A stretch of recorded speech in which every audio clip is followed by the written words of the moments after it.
यदि आप भविष्य में भारत के नागरिक बनना चाहते हैं तो मतदान आपके लिए बहुत जरूरी है। मतदान करना, मतदान के बारे में समझना बहुत ही जरूरी है। कोई स्टूडेंट बताएं, बॉयज या गर्ल्स, 8, 9, 10, 11, 12 जो भी हो, मतदान।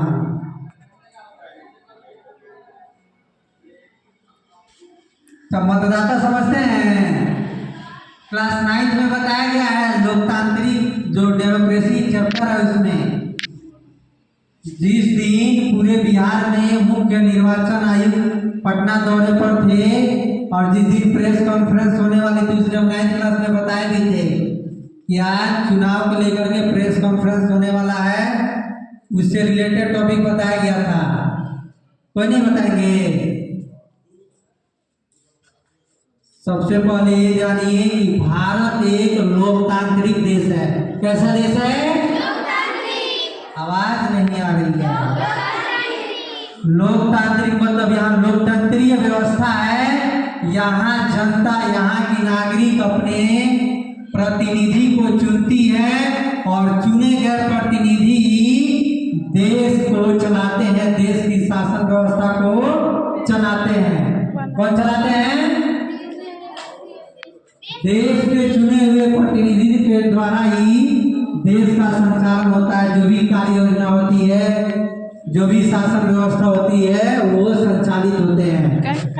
भारत का कोई भी व्यक्ति यदि उसकी उम्र 18 वर्ष या उससे अधिक हो चुकी है, चाहे वह किसी धर्म, संप्रदाय, जाति, लिंग किसी भी क्षेत्र का है, तो वह भारत का नागरिक, भारत का मतदाता बन जाता है। क्या बन जाता है?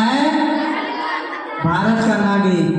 यदि वह भारत का नागरिक बन गया, भारत का मतदाता बन गया, तो उसे मत देने का अधिकार हो गया। मतदान मतलब अपने वोट का, अपने मत का, अपने अभिव्यक्ति का प्रयोग करना है। क्या हो गया? मतदान हो गया। यानी कि आप अपने मत के माध्यम से, आप लोकतंत्रीय व्यवस्था में विभिन्न राजनीतिक दल होते हैं और जब भी प्रत्येक 5 वर्ष पर चुनाव होते हैं तो वे राजनीतिक दल उस चुनाव में भाग लेते हैं, हिस्सा लेते हैं, और जिस पार्टी को, जिस दल को, जिस गठबंधन को बहुमत मिलता है उसकी सरकार, आवाज आनी चाहिए, जिस दल अथवा गठबंधन को बहुमत मिलेगा उसकी सरकार बनेगी। ठीक है? तो पहले चरण में पूरे बिहार में 121 सीटों पर, 18 जिलों के 121 सीटों पर क्या हो चुका है? मतदान हो चुका है। क्या हो चुका है? मतदान कौन कर सकते हैं? जिनकी आयु 18 वर्ष हो चुकी हो और जिनका नाम मतदाता सूची में जुड़ चुका हो, वैसे लोग, चाहे वह स्त्री हो या पुरुष हो, अपना वोट देते हैं। आप लोगों में भी माता पिता, चाचा चाची, आपके सगे संबंधी, रिश्तेदार, मतलब आपके अड़ोस पड़ोस में जिनका भी नाम मतदाता सूची में दर्ज हुआ होगा, गोपालगंज में समय निर्धारित था 6 नवंबर को सुबह 7 बजे से शाम 6 बजे तक।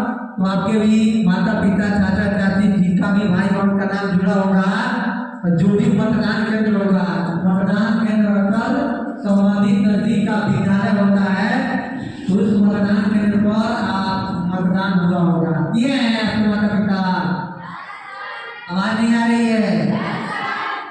यानी कि वो अपने वोट का प्रयोग किया और उस वोट की गिनती कब होगी? हाँ, देखिए बहुत बढ़िया बात। 14 नवंबर को वोट की गिनती होगी और जिनका मत अधिक होगा, मतलब जिसको ज्यादा लोग चुने होंगे, वे विजयी होंगे और वे क्या बनेंगे? प्रधानमंत्री नहीं। आप कौन से विधानसभा क्षेत्र में रहते हैं? हाँ, बहुत बढ़िया। आपका विद्यालय, आपका क्षेत्र हथुआ विधानसभा क्षेत्र में आता है। किस विधानसभा क्षेत्र में?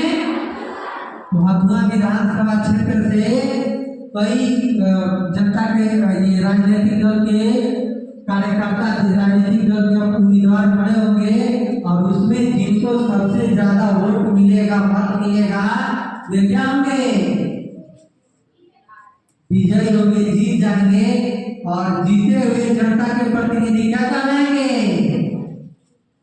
अरे आपके 9th का ही सवाल है, तो क्या कहलाएंगे? विधायक। और विधायक को अंग्रेजी में क्या कहते हैं? हाँ, बहुत बढ़िया। विधायक को अंग्रेजी में क्या कहते हैं? एमएलए। एमएलए का फुल फॉर्म? हाँ, बहुत बढ़िया।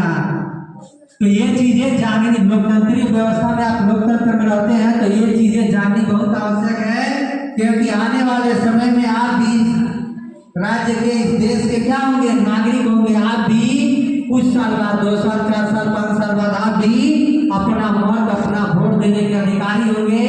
आप भी अपने प्रतिनिधि को चुनेंगे। ठीक है? तो अभी क्या है, राजनीतिक दल बहुत से दाव पे चलती है, और अगर एक शिक्षित जागरूक मतदाता होगा तो एक जागरूक, सक्रिय, कर्मठ, सुयोग्य तो अपने प्रतिनिधि को चुनेगा। और जो अगर कर्मठ, सुयोग्य, विवेकवान, चरित्रवान और समाज का, राष्ट्र का, राज्य का विकास करने वाला अगर व्यक्ति जुड़ के जाएगा तो हमारा राज्य, हमारा राष्ट्र विकास की ओर अग्रसर होगा। तो हमें ये बातें अभी से समझनी और जाननी चाहिए, आवाज भी आनी चाहिए, और मतदान भी, अगर मतदाता हो गए तो मतदान भी करना चाहिए। प्रेयर में कुछ नहीं बोलना चाहिए नहीं, प्रेयर में कुछ नहीं चाहिए। तो मतदान, मतदाता समझे, 18 वर्ष से अधिक उम्र का कोई भी व्यक्ति यदि उसका मतदाता सूची में नाम है, वोटर लिस्ट में नाम है, वह मतदाता हो गया और वह अपने मत का प्रयोग करता है, मत का उपयोग करता है, वोट देता है, तो वह मतदान हो गया। और जिसको सबसे ज्यादा वोट मिलता है वह विजयी होता है। और विजयी प्रतिनिधि क्या होता है? विधायक या एमएलए होता है। तो जीत करके विधायक या एमएलए कहाँ जाएंगे? कहाँ जाएंगे? अरे आवाज आनी चाहिए। कम से कम 8th 9th क्लास के स्टूडेंट से, 10th वालों से अपेक्षा की जा सकती है कि इसका उत्तर आना चाहिए, क्योंकि ये आपके सिलेबस का, आपके पाठ्यक्रम का सवाल है। ठीक है? आप विधानसभा में जाएंगे। और बिहार का विधानसभा कहाँ है? देरी से उत्तर दे रहे हैं। बिहार का विधानसभा पटना में है। तो आशा है कि आप इस मेरी बात को, लोकतंत्रीय व्यवस्था में मत देने के बारे में जो चेतना सत्र में बताई गई बातें हैं उसको समझे होंगे, अच्छे से जाने होंगे। और भविष्य में जब भी आप मतदाता सूची में आपका भी नाम आता है, जो कि आप भविष्य के कर्णधार हैं, भविष्य के निर्माता हैं, आप भविष्य हैं, तो आप भी अपने मत का सही से उपयोग करेंगे। बहुत बहुत धन्यवाद।